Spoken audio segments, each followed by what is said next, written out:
Hey, Mark here with 4x2 Travel. And Sharon and I love to travel, especially NCL cruising. And lately we've been doing a series on major questions that we see about cruising and taking one at a time and answering them kind of in depth. And I know some of you, uh, don't want to go through the fluff and all the detail and just want a quick simple answer to the question. So I'm going to do a speed event and I'm going to quickly go through 20 different questions and give you the quick answer based on either our experience or what I've read on NCL. And so the first one, in a sense, not that I've seen, but the best source of information, uh, there's YouTube and social media, a lot of information, but a lot of misinformation too. And I would say the worst one is the cruise websites, like cruise, whatever, whatever. Uh, the best source of information is ncl.com itself.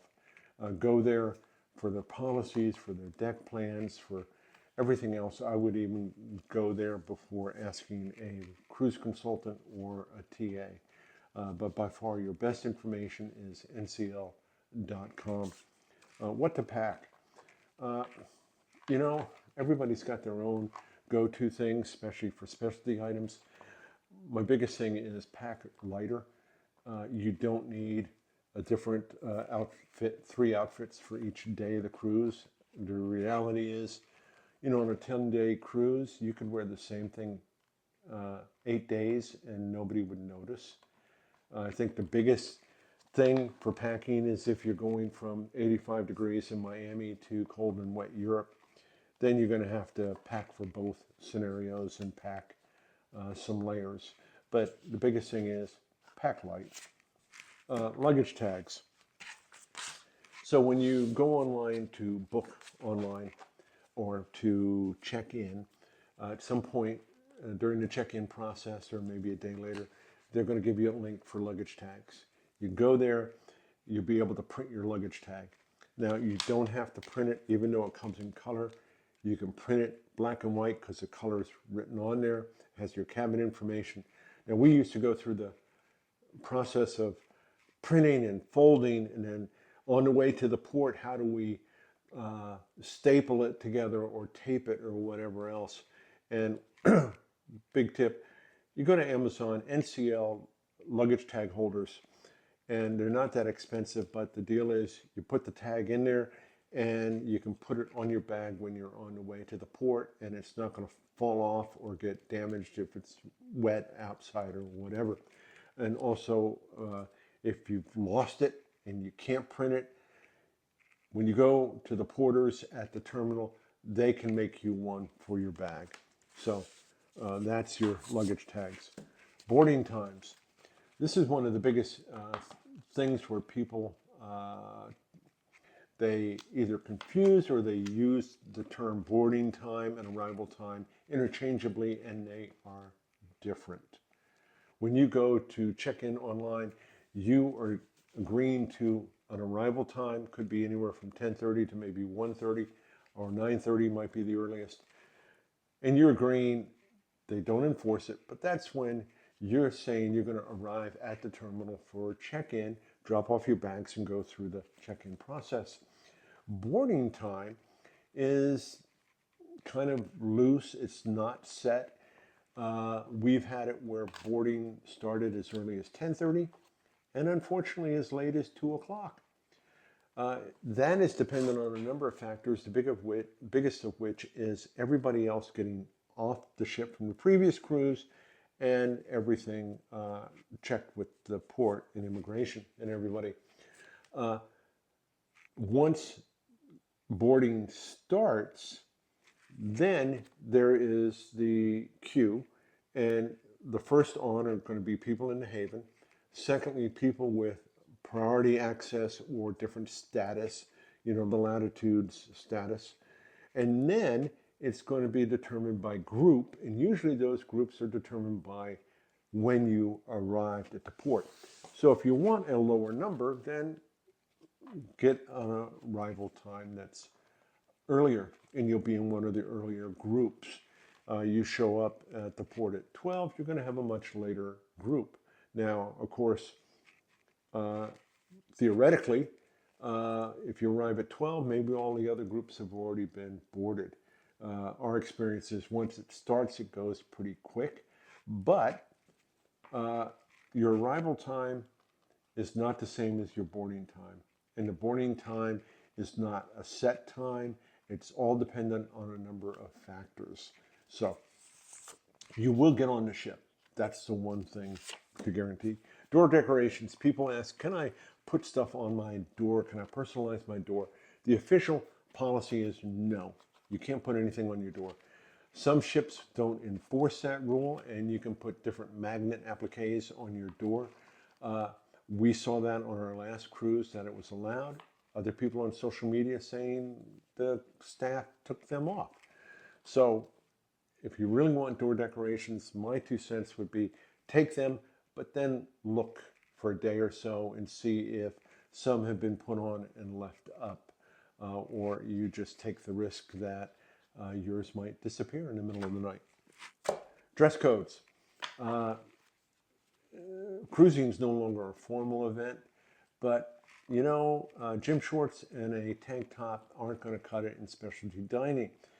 They do have the stricter rules in specialty dining. They would rather you have either dress shorts at least, not flip-flops, and a polo or a button-up shirt. And then it gets more casual all the way down to the buffet. Now, even at the buffet, I've seen where people with just swimsuits and no cover-up over it were not allowed in. So again, dress codes are pretty loose. It is freestyle, but there are some minimums in different places. People actually ask about shampoo and stuff in the cabins, and you know, you may like it or not like it, but in the shower there is shampoo and body wash, and there is soap at the sink.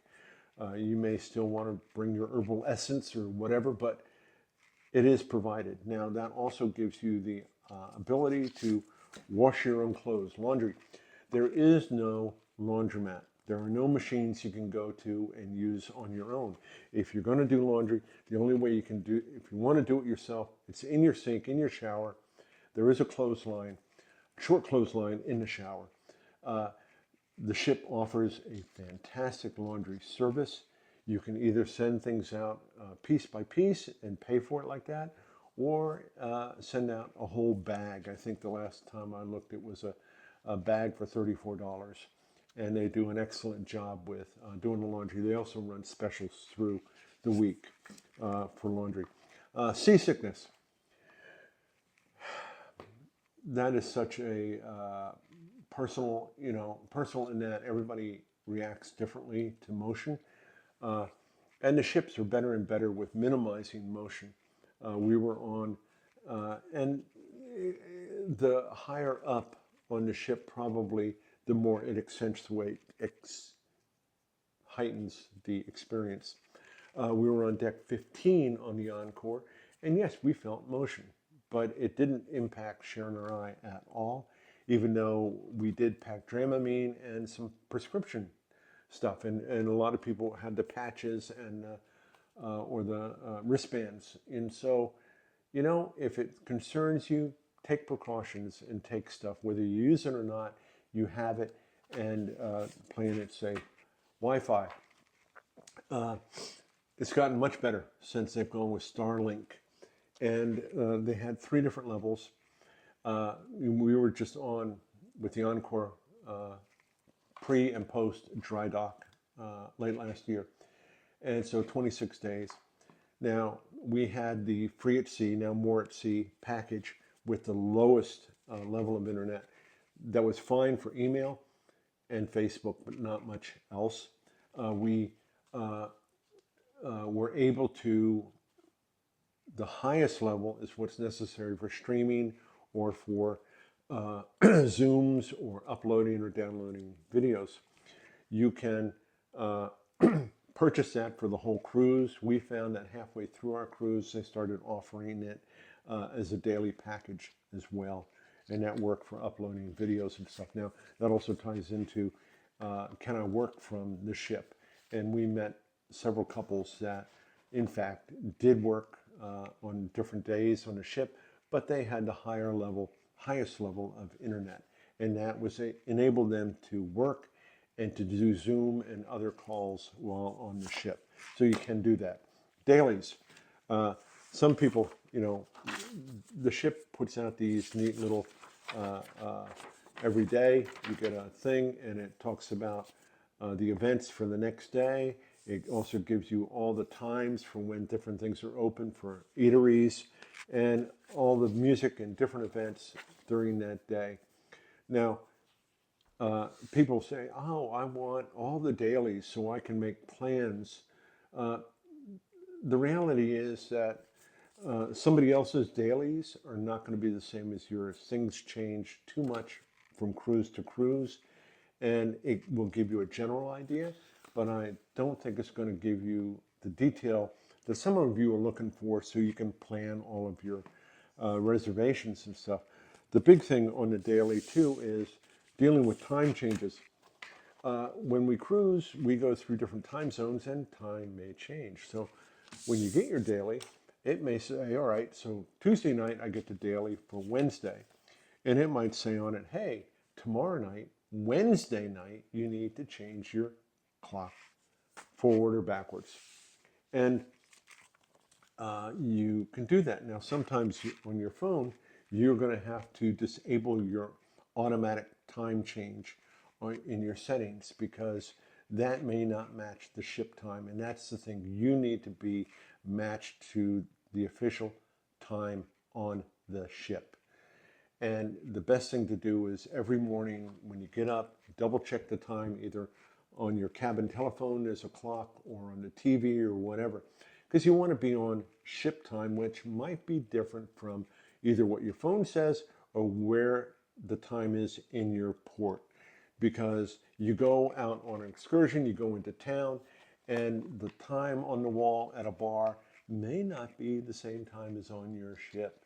And if you want to make it back before the ship leaves, you really want to be on ship time. Dietary issues. There's a lot of great food on the ship, but people come and they have different dietary issues. Now, when it comes to just like sugar-free desserts, they're labeled in the buffet, they're labeled on the menu. Same with gluten-free items. They're labeled in the buffet, they're labeled on the menu. I think the bigger issue comes if you're vegan, a different level of that, but they still will try to accommodate you.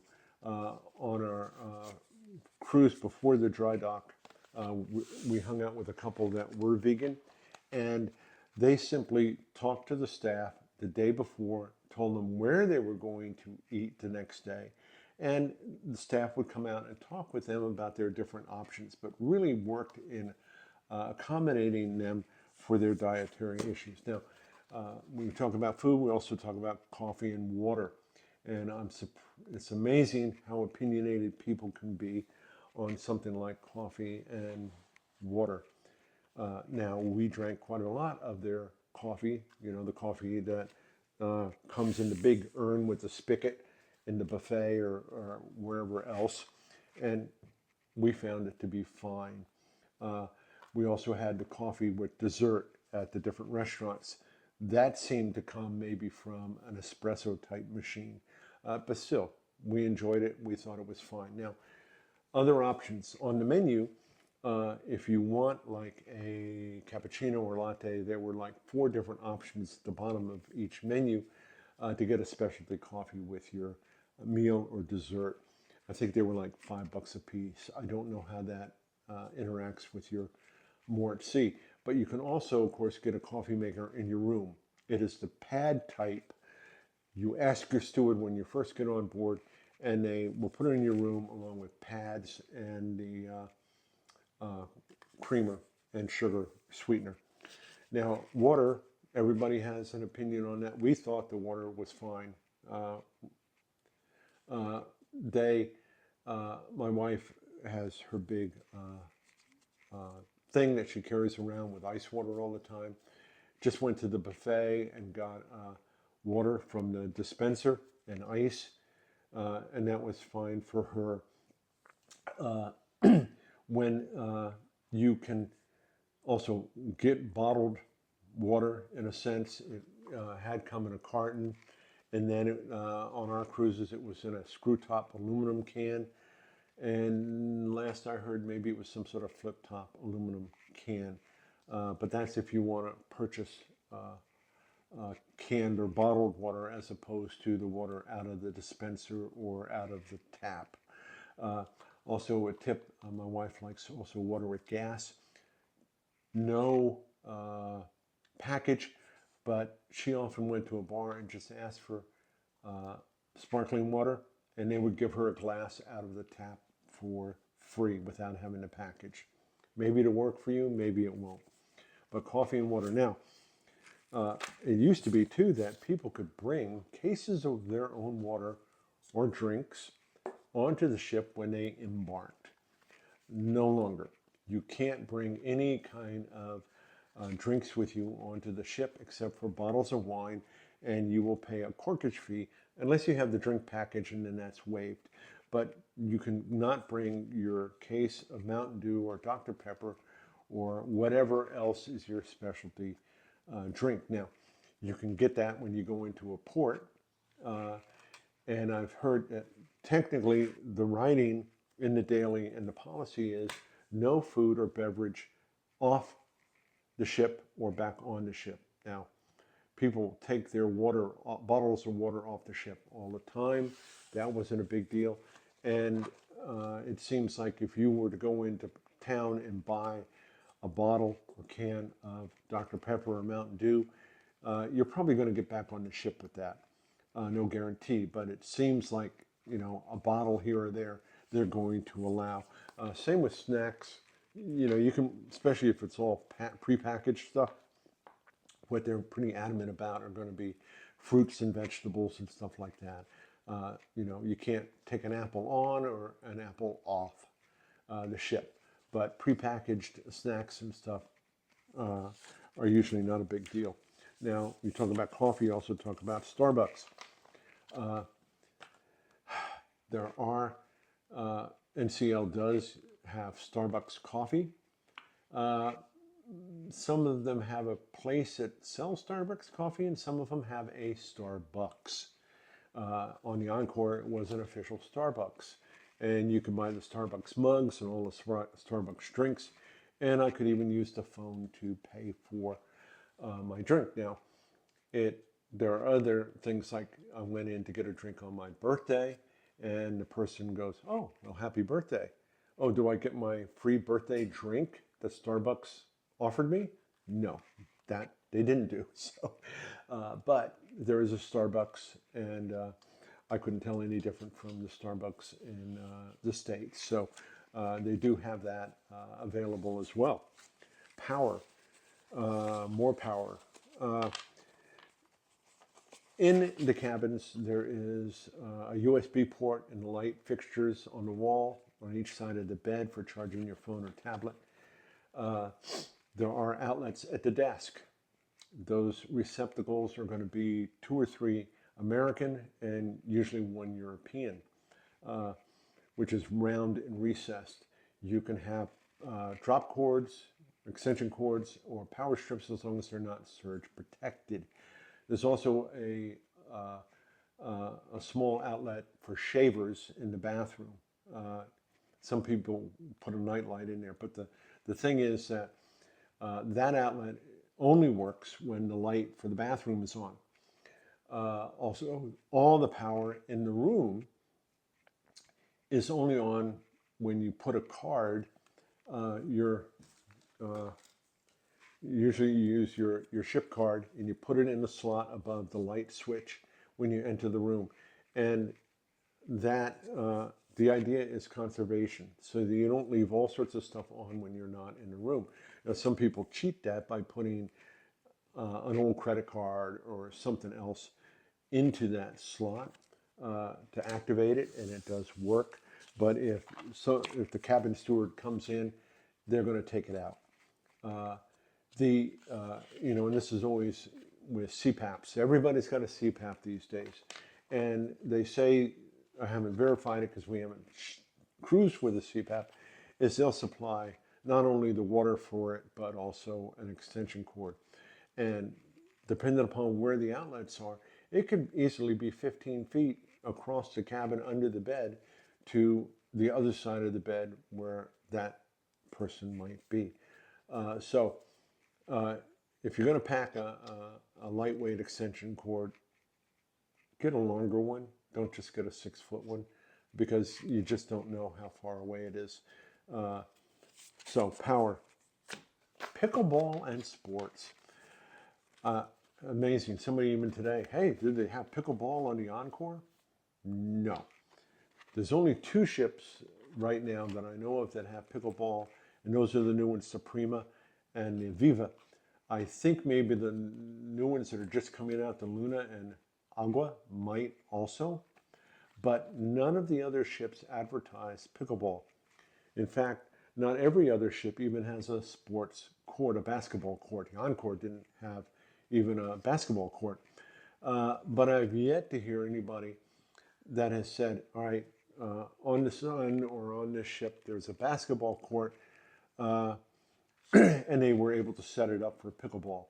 So my guess is, unless you're on those newer ships that specifically say pickleball, they probably don't have it. Now, if a sports court or whatever is important to you, check out the deck plans. Now, other people, every place has a pretty big gym with lots of equipment that you can work out on.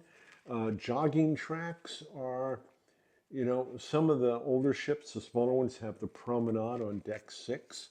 The newer ships, it doesn't go all the way around. It's not really a promenade. There's a jogging track around the pool at certain hours, but realize there's a lot of people up there in lounge chairs too. So I wouldn't necessarily expect to train for a marathon or something while you're on ship. That's me. But anyway, not much for pickleball. Reservations. A lot of people, oh my gosh, it's 120 days out. I want to make all my reservations. It is, some of us feel the need to do that. Realize that, try not to get stressed out over it. There are only a couple shows that even take reservations, like the Choir of Man. Most of the shows, you just show up, and you have to be early if you want a good seat, like even for the Beatles and stuff like that. There's no reservations for that. But even that, when we got on the ship, there was no problem to make reservations for any of the times or days when Choir of Man was available. And even then, when it came to day of, we knew some people that went in trying to make a reservation. They were told it was full. They were able to get into a queue and were able to get in anyway for the show.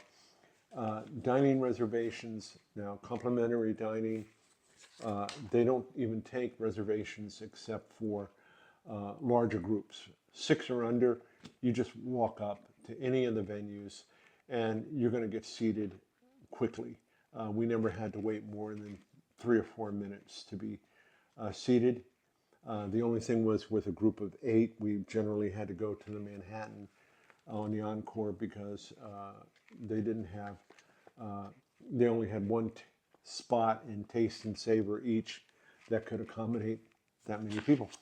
But specialty dining, you can go in, whether you do it ahead of time, but you get on the ship, you can do it on the app on your phone, on your TV, screens by the elevators, or go to different sites and we found that it wasn't a problem to get reservations at different specialty dining.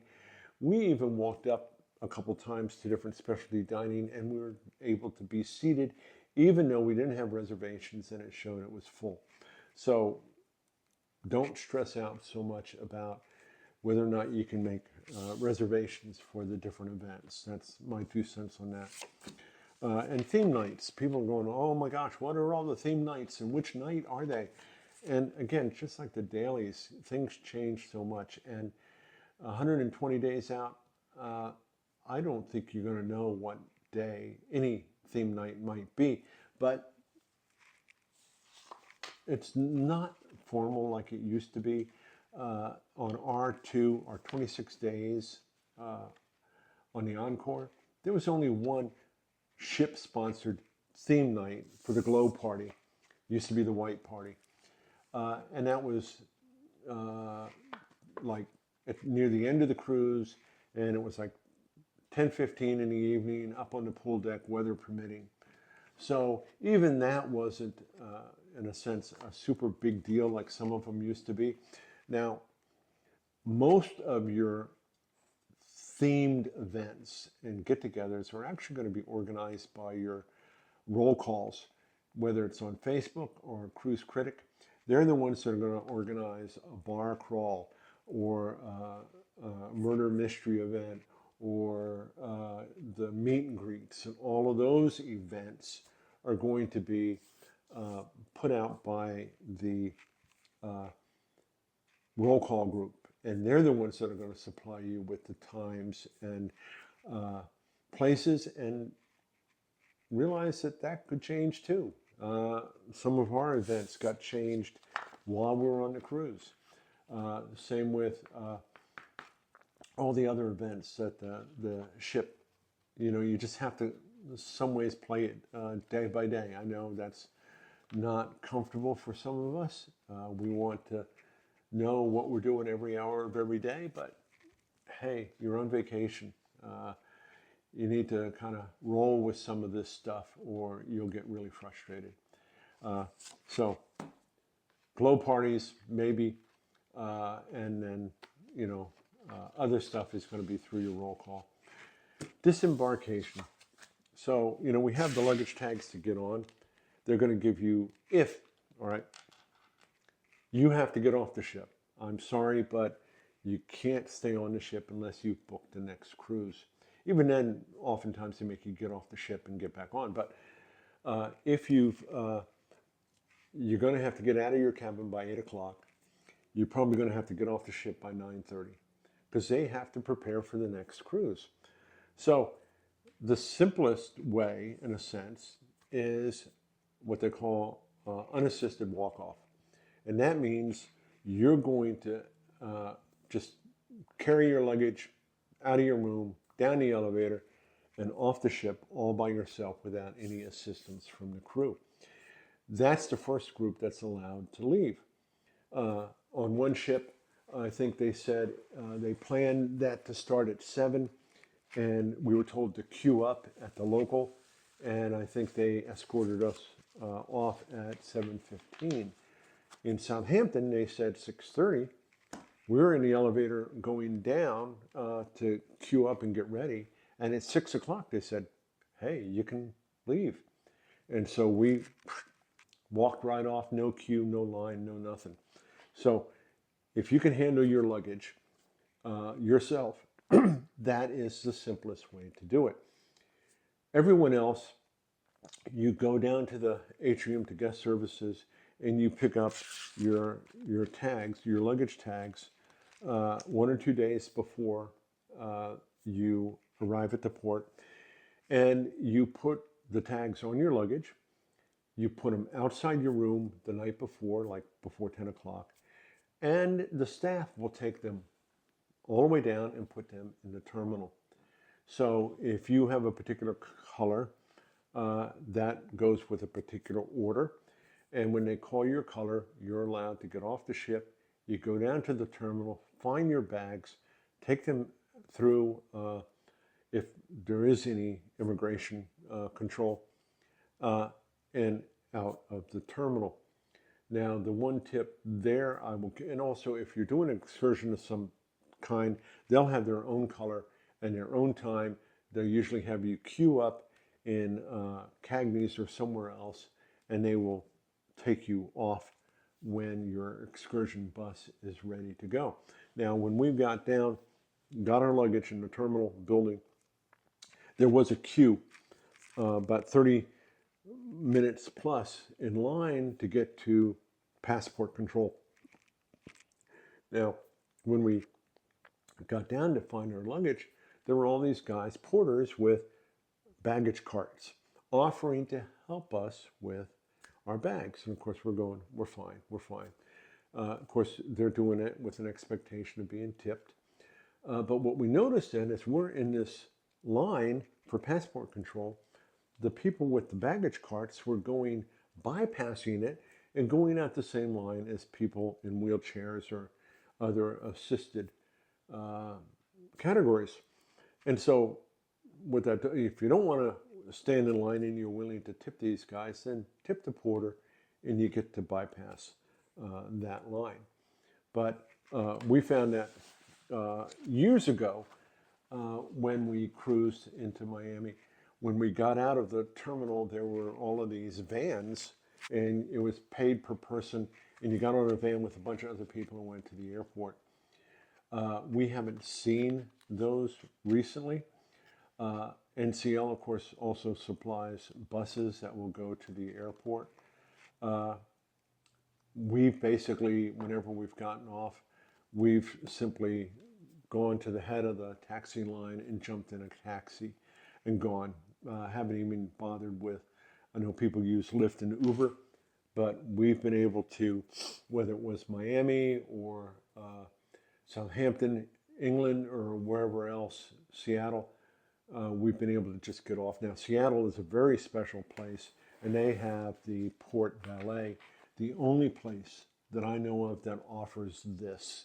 And what that is a really cool thing where when you put your luggage outside your door and you have a special tag on it that you've gotten for guest services that talks about your airline and your flight, there are some limitations as to when the flight leaves or what airlines. But basically, the staff takes your luggage the night before away from your room and takes it to the airport, and the airport puts it on your plane, and you don't see that luggage until you get off your plane at your destination. And we did that in Seattle coming to Raleigh. We put our luggage outside of our door at night, and it showed up on the carousel when we arrived in Raleigh. That is awesome, but it is only offered at Seattle. So, unfortunately, disembarkation, you have to leave the ship. But there are different ways that you can do that. So, I've answered like 20 different questions, boom, boom, boom. If you have a different question or whatever, let me know in the comments. And other than that, do all those other things, and I really appreciate it. But I hope at the end of the day, you learn from this and you're able to cruise well.